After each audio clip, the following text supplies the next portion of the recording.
You slowpoke! The moment my husband saw me rush into the hospital room, he shouted at me from his bed. You're late! I had an accident, and you couldn't even get here quickly. A wife is a wife because she devotes herself to her husband no matter what happens. I'm going to need you to take care of me from now on, but this is exactly why you... You don't have to go that far. I came as fast as I could after getting the call that you were rushed to the hospital. Feeling both relieved that his life wasn't in danger and angry that those were the first words he had for a worried wife, something else caught my attention. There was a woman lying in the bed next to my husband. Apparently, due to a shortage of rooms, they were sharing one temporarily. And then, the moment I saw her face. What? I understood everything. At that moment, it was decided. There would be no one left to care for him.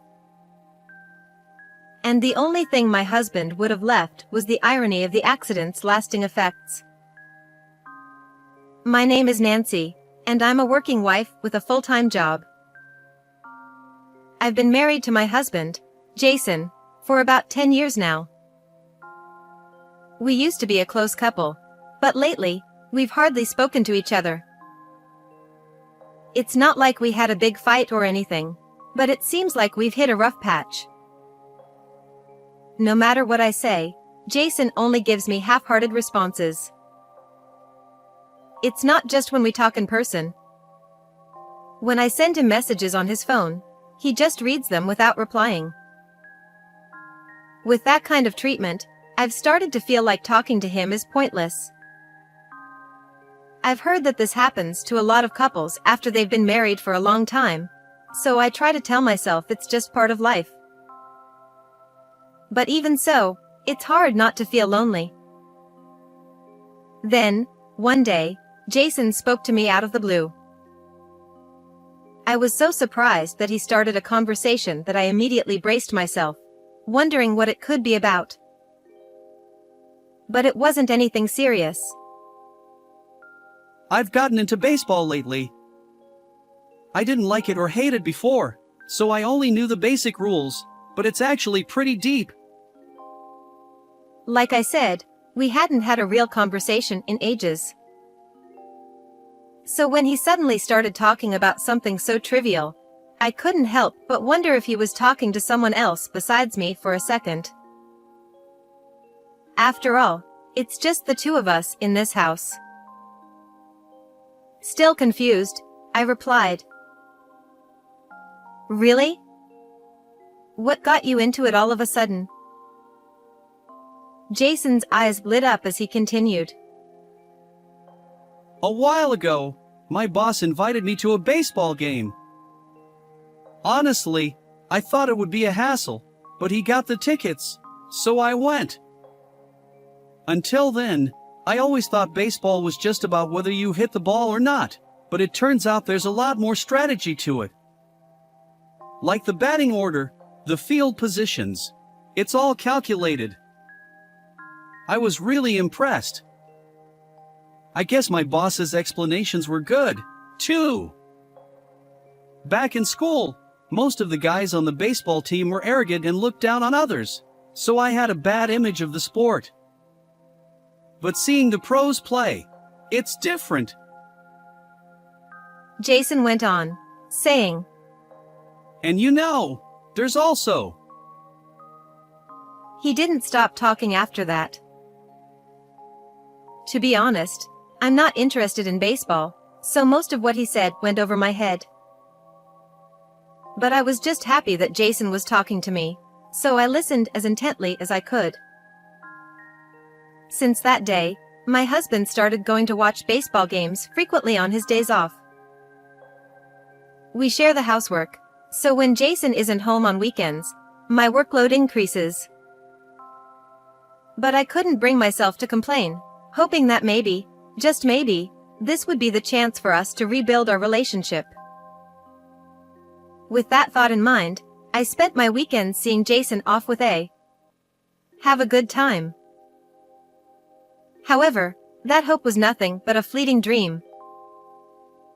To cut to the chase, our relationship never improved. Jason started going to baseball games more and more, eventually spending every weekend at the stadium, leaving me to spend my days alone. I could have accepted this if our conversations had at least increased, but after that one day, our talks dwindled again. Even when I asked, "How was today's game?" he only told me whether they won or lost. One time, he even said, Why does it matter to you if they won or lost? Looking back, maybe he was just tipsy from drinking beer at the stadium when he spoke to me that day. Realizing that, I couldn't help but start resenting baseball. If he's going so often, he could at least invite me. As this went on, my frustrations grew, especially with the extra load of housework. I finally decided to confront Jason about it. "Hey, Jason. Don't you think you're going to too many baseball games lately? You haven't helped with anything around the house, not last week or the week before. I'm not saying you can't have a hobby, but we live together, you know? I'm the one doing all the cleaning, cooking, and laundry. Can't you at least cut back a little and help out?" I said this to him while he was eating dinner after coming home from work. I knew it wasn't the best time. No one likes to be confronted about something like that, especially after a long day. But since he spends his weekends at the ballpark, I had no choice. Jason sighed, clearly annoyed, and replied, I'm paying for it with my own money, so what's the problem? Besides, it's baseball season, and my favorite team's been doing great lately. Once you've seen them win a few games, you just want to keep going. If you're upset about me slacking off with the chores, then you should slack off too. I don't care if you clean less often, and if there's no food in the house, I'll just eat out. We've got a laundromat nearby for the washing. Unlike couples our age, we don't have kids, so we've got plenty of money. If we're not struggling, we can save energy by spending a little. If that's not enough for you, then maybe we should just live separately. I tried to argue back. It's not about that. But Jason cut me off. Enough! He put his chopsticks down. The food's already not that great, and now you've made it worse. I'm going to bed. And with that, he walked off to the bedroom. All I wanted was for him to cut back on the baseball a little, but I never expected it to end up hurting me more. Was I the one in the wrong? The more I thought about it, the less I knew what to do. One thing, however, became clear. Jason had no intention of meeting me halfway. Not only did he refuse to cut back on his baseball games, but he even started going to games after work on weekdays, as if to spite me. Because of Jason's attitude, I was feeling increasingly stressed. And one day during lunch, I ended up venting to my boss, Lauren, whom I was close with. Lauren had looked after me ever since I was a new hire, and she'd been promoted to manager a few years ago. I respected and trusted her. I thought maybe she would understand, but what she said caught me off guard. Well, baseball is pretty fun. I can kind of see why your husband's so into it. Actually, I'm a fan of the same team your husband supports. I had no idea Lauren was into baseball. Maybe I'd picked the wrong person to complain to. Sensing my disappointment, she added, Sorry. But don't you think it's a little strange that he's going to games almost every day?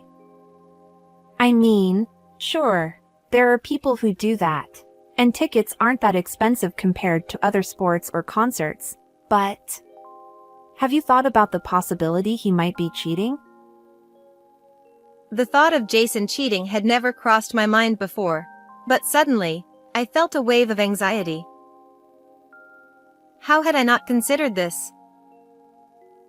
It wasn't unheard of for couples in a rut like ours. You could just ask him to show you his phone. You know, like, let me check your phone. I hesitated at her suggestion. If he wasn't cheating, wouldn't that just make things worse? But, then again, nothing would change if I did nothing. And snooping around behind his back seemed even worse. So, I decided to take Lauren's advice. When Jason came home from work, I stood in front of him. "Show me your phone." Huh? Why? Of course, anyone would be annoyed if their spouse asked them this right after walking in the door. It must have felt incredibly unpleasant. But I'd already said it, and I wasn't going to back down now. I mean it. I insisted. Jason sighed and, with a look of mild frustration, pulled his phone out of his bag, unlocked it, and handed it to me. I took the phone and started searching through his messages, looking for anything that might indicate he was cheating. I checked everything from chat histories to social media apps. I must have spent about 15 minutes scrolling through his phone. During that time, Jason didn't say anything, he just stared at the ceiling. In the end, I found nothing. No suspicious conversations, no inappropriate images or videos, not even any questionable website history. His phone was squeaky clean. I felt a strange sense of discomfort. It was too clean. But without any evidence, there was nothing more I could do. "Sorry," I muttered, handing his phone back. Jason took it without much reaction. I'm going to take a bath. He passed by me and went to the bathroom. For a while after that, I was left with a lingering sense of unease. When I told Lauren that I didn't find any evidence of cheating, she seemed relieved. Well, that's good news. But for me, nothing was resolved. Despite all my venting, the real problem wasn't the possibility of him cheating. The real issue was that he was neglecting his responsibilities at home because of baseball. All Lauren had done was bring up a new problem, and I'd simply confirmed it wasn't the case. However, those days came to a sudden end one day. It was a holiday, and Jason was getting ready to go to another baseball game as usual. The only difference this time was that he said he was going to drive. Until then, he'd always taken the train to the games.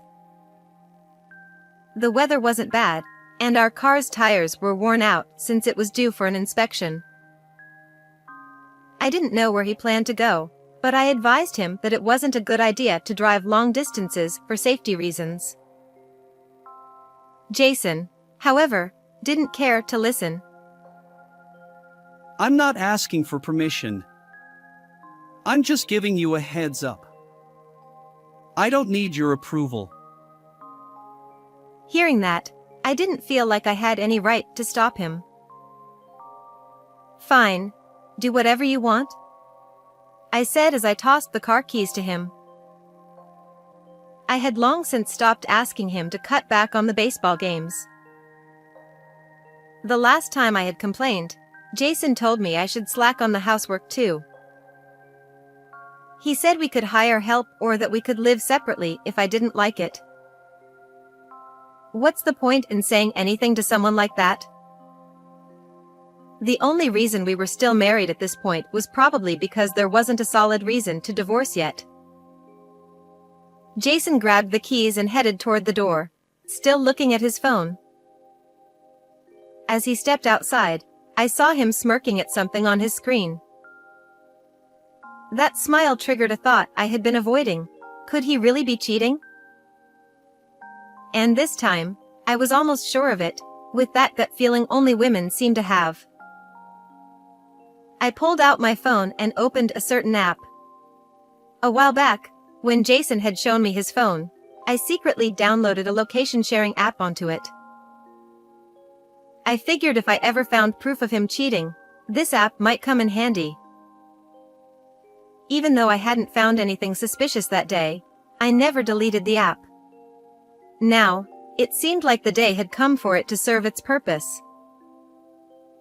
With a mix of excitement and nerves, I checked Jason's location. He was still at home, probably in the car getting ready. Go wherever you want, I thought to myself, staring intently at the screen. But even after 20 minutes, the location didn't change. That was odd. Curious, I went to check the parking lot. The car wasn't there.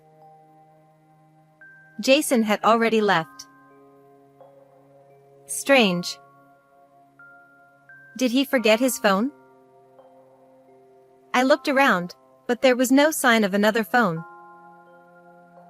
I was certain he had his phone when he left the house. Did he figure out I'd installed the app?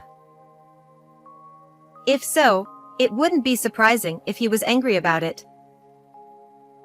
But he hadn't shown any signs of being upset. As I kept turning this over in my mind, I realized an hour had passed. Not wanting to waste my entire day off like this, I decided to stop overthinking. Time should be used more meaningfully. I turned on the TV to watch the news, and there was a report of a traffic jam caused by an accident on a nearby highway. Jason's probably stuck in that traffic right now. Maybe he'll be late to the game. Serves him right. He doesn't treat his wife well, so he deserves this. I muttered to myself, almost unconsciously. Was my heart really this bitter now? I must be really exhausted. Just as I was thinking about taking a nap, my phone rang. When I answered, it was a call from the hospital. Your husband has been brought to the hospital after an accident. I quickly called a taxi and rushed to the hospital. Apparently, Jason had been in a car accident and suffered significant injuries. Thankfully, his life wasn't in danger, but there was a chance he could have lasting complications. I was asked to bring him some clothes since he would need to be hospitalized. When I arrived at the reception and was shown to his room, I found Jason lying there with bandages and gauze covering parts of his body. As I approached him, about to say something, he spoke first. You're late, you slowpoke! My wife, of all people, should have been here right away after hearing her husband was in an accident. A wife is supposed to serve her husband no matter what happens. Now I'll need you to take care of me, and yet, you can't even show up on time. The nurse had told me Jason had deep wounds in his lower abdomen, neck, and forehead, but he seemed surprisingly energetic. At least energetic enough to berate me. But that wasn't what concerned me the most. What caught my attention was the phone sitting beside Jason and the presence of a female patient separated by a curtain nearby. It didn't make sense for Jason's phone to be there. After all, I had Jason's phone with me. When I was packing his clothes, I found it hidden in the drawer. No wonder the location tracker hadn't worked. Yet, according to the nurse, Jason had a phone in his pants pocket when he arrived. So now, there were two identical phones, one with me and one by Jason's side. It meant Jason had been carrying two identical phones all along. Then there was the female patient. The nurse had explained earlier that due to the hospital being crowded, she had temporarily been placed in the same room as Jason. She had also been in the accident with him. From her bed, I could hear faint groans of pain. Who was this woman who had been with my husband? I considered pulling back the curtain to see her face when someone entered the room, someone I recognized. The man gave me a slight nod and then pulled back the curtain to speak to the woman. Thank God you're safe. I need you to stick around a little longer. Lauren!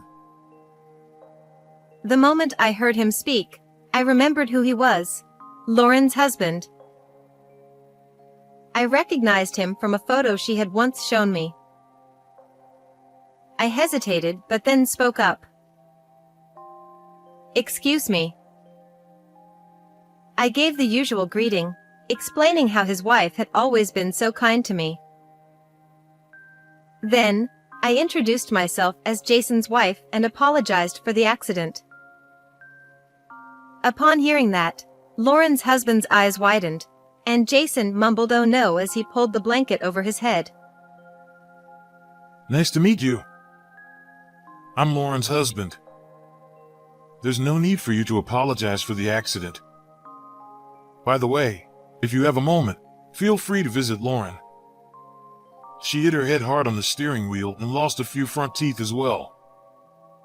Apparently, your husband was the driver. I wonder what they were doing to cause such a crash. He said this with a meaningful tone, and suddenly everything made sense. I had been wondering myself how Jason managed to injure his lower abdomen in the accident. There's something I'd like to discuss with you. Do you have time? Gladly. Jason, who had been listening from under the blanket, suddenly shouted. Wait! How can you leave your injured husband unattended and go off with another man? That's disgraceful! Are you heartless? I smiled at him and calmly responded. What are you talking about? As if I'd ever cheat on my husband. I'm not like some people. Jason's face went pale upon hearing that. My conversation with Lauren's husband went exactly as I had expected. The fortunate part was that not only had he noticed Lauren's affair, but he had also gathered solid evidence. Your husband having two phones was probably Lauren's idea. I hired a private investigator to gather photos and evidence, and one of them shows the two of them entering a phone shop together. It became clear that Lauren's advice for me to check Jason's phone was part of their plan. Once I was convinced there was no affair, it would be hard to change my mind. That's why she pushed me to check in the first place. Now I understood why Jason's phone was so spotless. He wasn't using the new phone for Lauren, but instead to deceive me. I had been played. It's partly true that they were going to baseball games, but they were always going together. They'd watch day games and then spend the night at a hotel. Quite the schedule, huh? He laughed bitterly as he said it. Here is epilogue. I accepted Lauren's husband's offer when he said, If you want a divorce, I'll help you. He introduced me to a lawyer, and I began my revenge against Jason. That doesn't mean I did anything special. The divorce was a given, and I filed for alimony for the affair and compensation for the damage to the car, targeting both Jason and Lauren. Even such a simple, justified course of action would be a massive blow to them, especially with the injuries and lasting effects they suffered from the accident. When I told Jason about my intention to divorce, he broke down in tears. You're really going to abandon your husband in this condition? You traitor! You think an affair hurt you? Get real! I've suffered way more than that. Didn't the doctor tell you? I lost my ability as a man because of this accident. And there could be other complications too. Come on! It was just a mistake, okay? You can forgive 1 or 2 affairs, can't you? It's like in baseball. They say it's not over until 2 outs. Please? You were the one who betrayed me first. And I don't really know much about baseball, but in the game of cheating, it's game over after 1 strike. Lauren, who had been listening from the side, also exploded. After all I've done for you! She was practically hysterical, shouting all sorts of insults. But since she had lost her front teeth, it was hard to make out what she was actually saying. It was disappointing to see someone I once admired as a dignified, serious, and reliable boss reduced to such a state. But since she was fired after all this, she wasn't my boss anymore. Lauren's ex-husband also took legal action, and before long, both Jason and Lauren were buried in debt. They could only afford the bare minimum of treatment for their injuries. In the end, they moved in together, thinking at least they could support each other. But Jason's injuries left him with complications that made even going to the bathroom difficult, earning him the nickname Stinky Old Man, while Lauren couldn't afford to fix her teeth, and the local kids started calling her Toothless Hag. Their home eventually became known as the Haunted House, and they were shunned by their neighbors. It was all their own doing. I hope they find comfort in supporting each other through the dark days ahead, like a doomed battery powering their equally doomed lives. So, how did you like today's story? Don't forget to subscribe to my channel. See you in the next video.